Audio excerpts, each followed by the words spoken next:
Chapter 20 Wolf. James wasn't sure if he had what it took to become a training instructor, but he knew that Bruce Norris was the right person to help him. Bruce was 14 years old and small for his age, but he was an expert in 5 martial arts and he had a ruthless streak a mile wide. "Remember," James whispered as they crept down a dark corridor on the 2nd floor of the junior block. "We've got to scare him shitless, but we can't actually hurt him. Not badly, anyway." "I know," Bruce said. "I'm a peaceful person, James. I might have finished 50 or 60 violent brawls, but I've never started one." The 2 boys wore boots, combat trousers, black jackets, and black gloves. The carer who'd let them into the junior block had told them that she didn't want all the red shirts woken up by screaming, so they had to take their victims silently. As they stepped through an open door into the bedroom Kevin Sumner shared with his best friend, James and Bruce pulled furry werewolf masks over their heads. "On 3, James whispered as he stared down at the peaceful face of a sleeping 10-year-old. 1, 2, 3. As James swung his knee across and pinned Kevin to his bed, Bruce pinched his nose. The youngster's scream was muffled as Bruce crammed a dirty sock into his mouth, but his eyes shot open wide, clearly petrified at being woken up by 2 wolfmen. "Time for walkies, squirt," James said as he picked Kevin out of bed and slung him over his shoulder.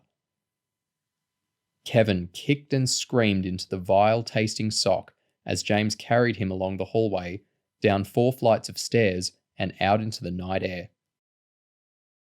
After a 200-metre jog across muddy ground, James ripped the sock from Kevin's mouth and dumped him into a deep puddle. "On your feet, scum!" Bruce shouted as he and James switched on head-mounted LED lamps.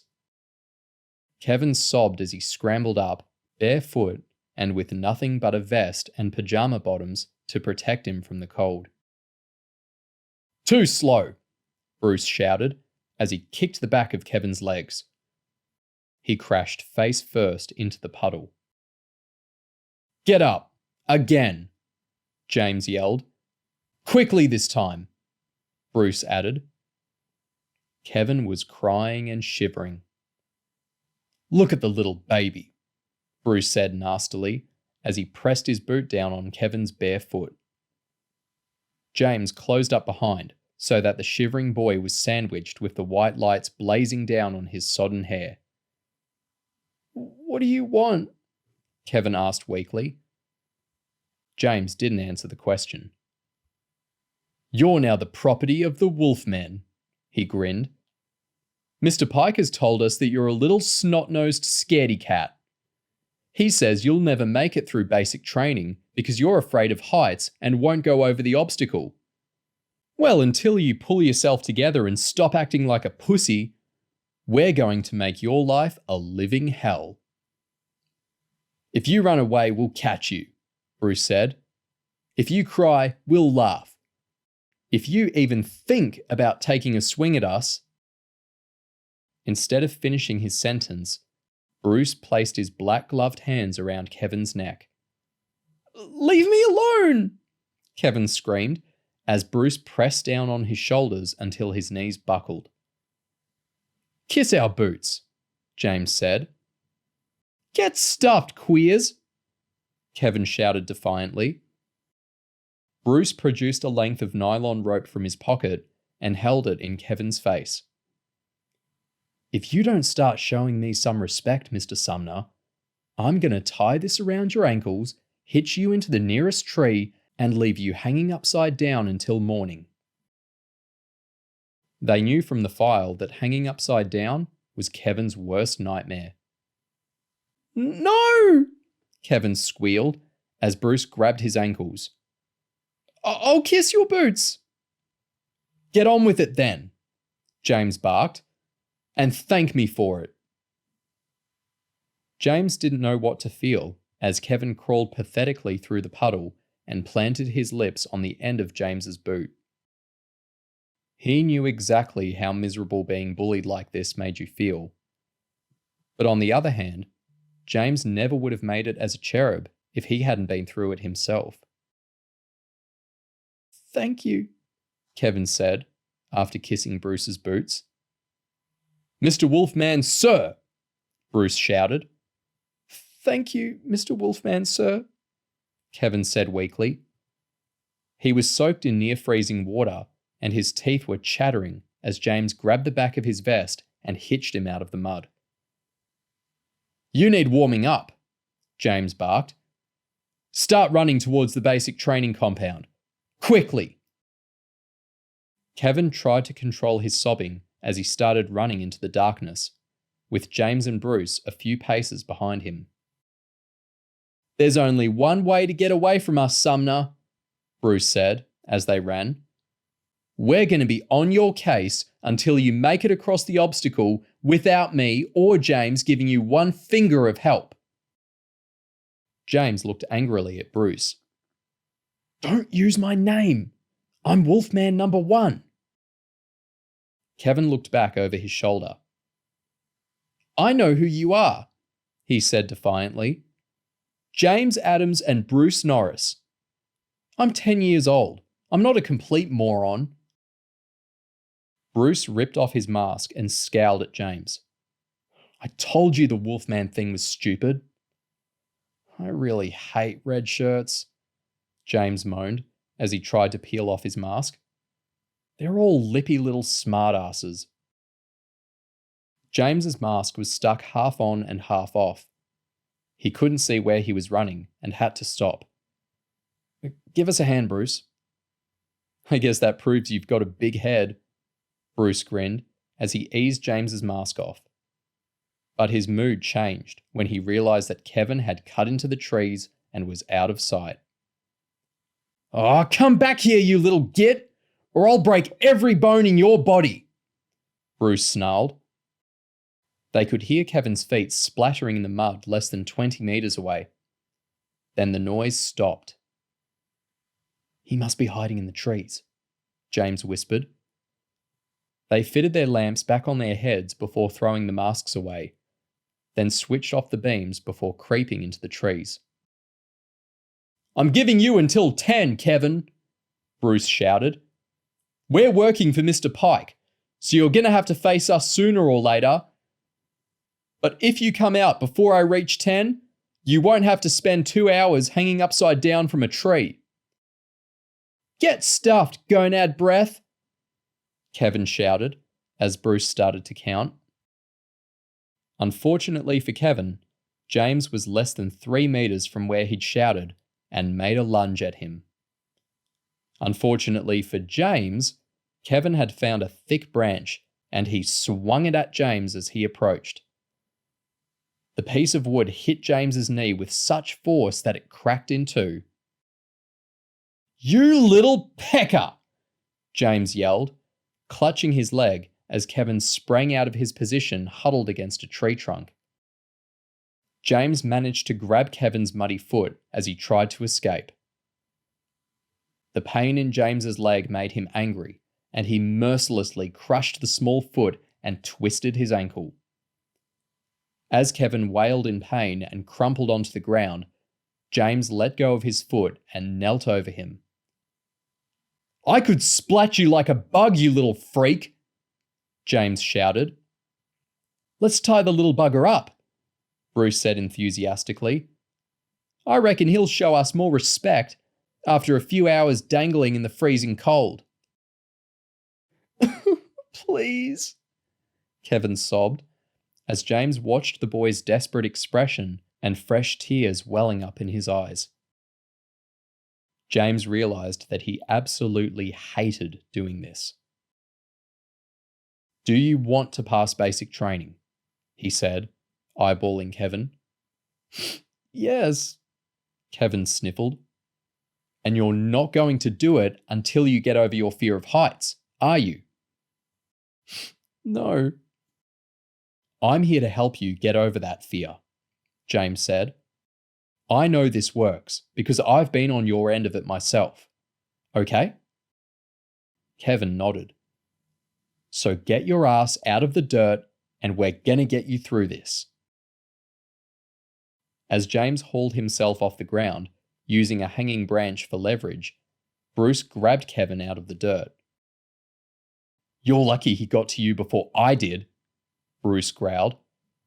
If you'd whacked me with that stick, it'd be halfway up your ass by now. Lauren was having a slightly quieter evening in Brighton. After coming in from school and changing out of uniform, Anna sat quietly and did her homework, which mostly comprised of English comprehension exercises set up by her special needs teacher. After an evening meal cooked in Aldrington Care Centre's main kitchen, the two girls went back to their room and gossiped while they watched TV and played cards. The conversation ranged from lightweight stuff about pop music and boys they fancied, through to deeper stuff about their past lives. Anna freely told anecdotes about funny things she'd seen in Russian schools and stories she'd read in newspapers, but she clammed up when it came to specific details about her past. All she'd confirm was that the people in the picture stuck to her bedpost were her mother and little brother Georgie.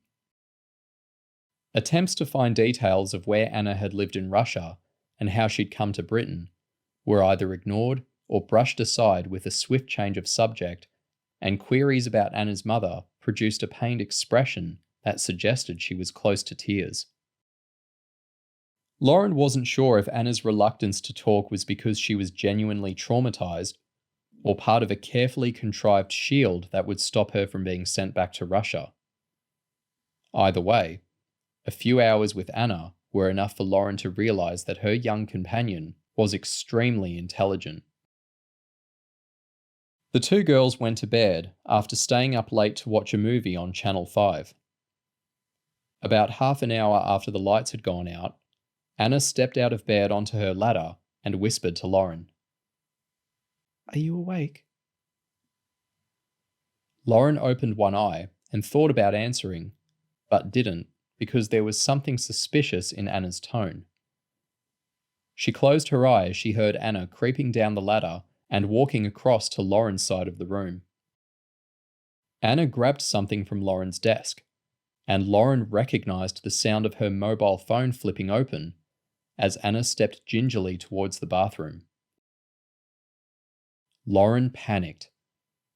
The mission had been planned in a rush, and while she'd fitted a new SIM card inside her phone, she hadn't cleared all her text messages, and the phone's memory card was stuffed with pictures and video clips from James's birthday weekend.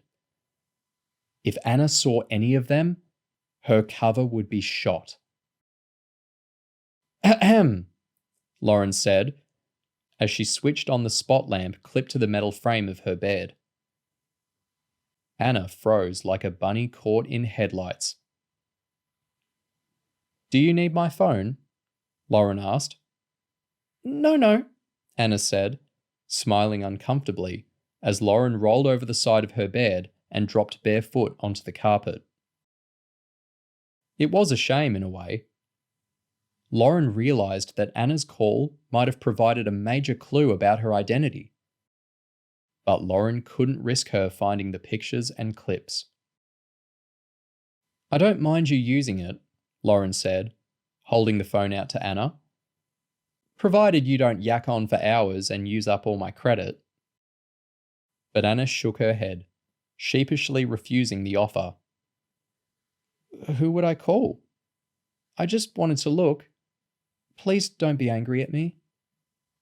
Lauren shrugged. Forget it.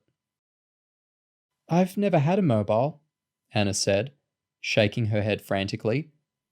You're lucky. Just ask next time, Lauren said, as she climbed back up to her bed with the phone in her hand. She tucked her phone between her mattress and the wall for safekeeping and turned out the light. Climb on there, James ordered, pointing at a wooden barrel that went up as high as his nipples. Quickly, Bruce shouted.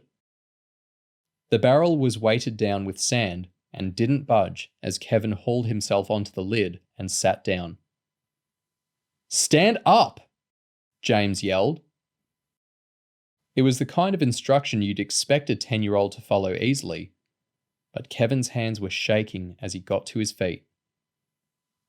Don't look down, just jump into the mud. I can't, Kevin quaked as he tried to squat back down. You bend those legs 1 more millimeter and I'll stand on your balls, Bruce shouted. Now jump. I've seen 4-year-olds jump from higher up than that, James yelled. A tear ran down Kevin's cheek as he sat down. I'm giving you until 3 to stand up and jump off that barrel, Bruce said fiercely. 1, 2. I can't, Kevin whined. 3, Bruce roared. Bruce furiously hauled Kevin off the barrel. He splattered him face first into the mud and rested his boot against the side of his head. What do you reckon, James? Bruce asked. Time for something radical? The little wimps left us with no choice. You see that building over there? Bruce pointed at a flat-roofed shed used to store gardening equipment. We're going to take you up there and throw you off the roof. No! Kevin sobbed desperately as he curled up in a ball. Don't make me go up there! James grabbed him out of the dirt. You'd better start putting some effort into this, sissy. We're not going anywhere. You can cry and whine and fight with us all night long, but it doesn't hurt us one little bit. We're going to keep doing this night after night until you show us some guts. Kevin tried to bargain as Bruce dragged him towards an aluminium ladder. Let me try the barrel again. Nope, Bruce said as Kevin tried to wriggle free. We gave you 3 tries with the barrel. Now we're throwing you off the roof. Please, Kevin howled. He was kicking and screaming way too much to be forced into climbing the ladder, so Bruce climbed onto the roof and leaned over the side. Then James held Kevin up so that Bruce could grab him. As Bruce dragged Kevin across the flat roof, James ran around the building to an area on the opposite side that had a crash mat beneath it. Jump! Bruce shouted as he pushed Kevin up to the edge of the roof. James stood on the edge of the crash mat with his arms spread out wide. Come on, you little chicken! What the hell are you scared of? Bruce gave Kevin a shove that left him dangling over the edge. Please, Kevin sobbed. I think I'm gonna be sick. Oh, give over, you little pussy, Bruce sneered. Jump! But Kevin retched and violently spewed the contents of his stomach onto the crash mat. James stepped back, but didn't get clear before some of the puke hit his outstretched arm. Bruce was so shocked that he let Kevin go. The 10-year-old screamed as he flopped onto the crash mat, landing in a mixture of rainwater and his own vomit. Nice landing, pansy, Bruce said. Kevin rolled over, his vest and pajama bottoms covered in his own sick. James felt really sorry for him, but he knew that this technique would only work if he showed no mercy. I hope you're proud of yourself, loser, James said. Maybe next time we'll throw you off where there's no crash mat. Get stuffed, Kevin shouted. I hate you both! Now all we need is for the baby to piss his pants, Bruce grinned as he dangled his legs off the side of the roof and jumped down, carefully avoiding the crash mat. Right, Kevin snarled as he jumped to his feet. I'll show you two pricks. Kevin steamed away from the mat. For a second, James thought he was going to try running off again, but he headed for the ladder and started climbing up. "I'll jump!" Kevin screamed madly as he ran across the roof and leapt off with such force that he almost cleared the landing mat. "Blimey," James said, resisting the temptation to say well done as he gave Kevin a hand up. "Not bad for a pansy boy," Bruce added. "You want me to do it again?" Kevin snarled. "You want me to jump off the roof again?" "Once more," James said, trying not to show that he was delighted. James and Bruce smiled and gave each other a high five as Kevin scaled the ladder. "Poor little sod," Bruce whispered. Kevin took his second jump more cautiously, curling his toes over the edge of the roof and landing on his feet. Bruce hitched Kevin up by his muddy vest and James eyeballed him.